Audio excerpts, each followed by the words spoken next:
Oui, et une surprise parce qu'on entendait les rumeurs. J'avais pris l'initiative, moi, d'appeler le siège. Ils doivent respecter des délais vis-à-vis des syndicats salariés.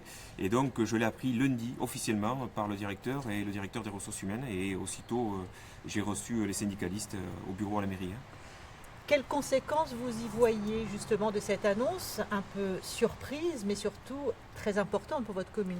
Oui, c'est très important parce que c'est un site historique. Cette usine, elle date depuis, elle est là depuis plus de 50 ans. Tous les Castésiens l'ont connue, on y a tous travaillé, moi-même, un été. Donc on a tous ça un peu dans les tripes. Il y a les maisons des ouvriers en face. Donc c'est 74 familles sur un petit village comme le nôtre. C'est colossal.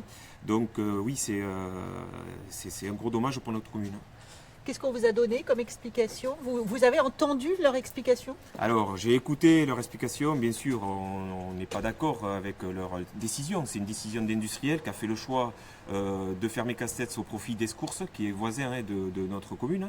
Un choix en disant que sur le site de Castex, et ses 22 hectares et demi, ça sera plus facile à valoriser que sur le site d'Escours. Voilà, donc on est victime de notre succès. C'est vrai qu'on a un village dynamique où des entreprises s'installent en nombre.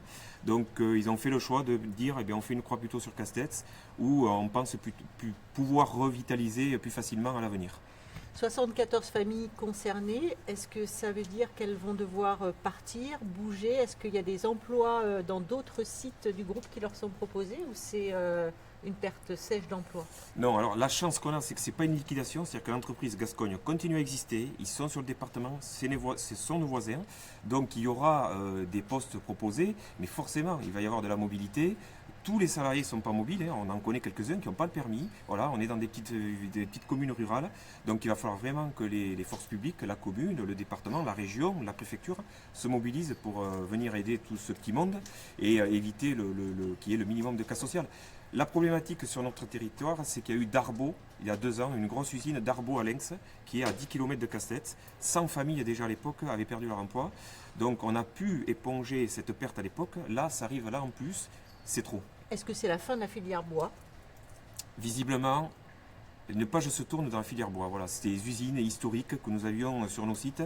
Visiblement, on n'arrive plus à sortir des produits à des bons prix pour les grandes surfaces. C'est là, ils ont perdu un gros marché avec des grandes surfaces et ça les oblige à fermer ce site.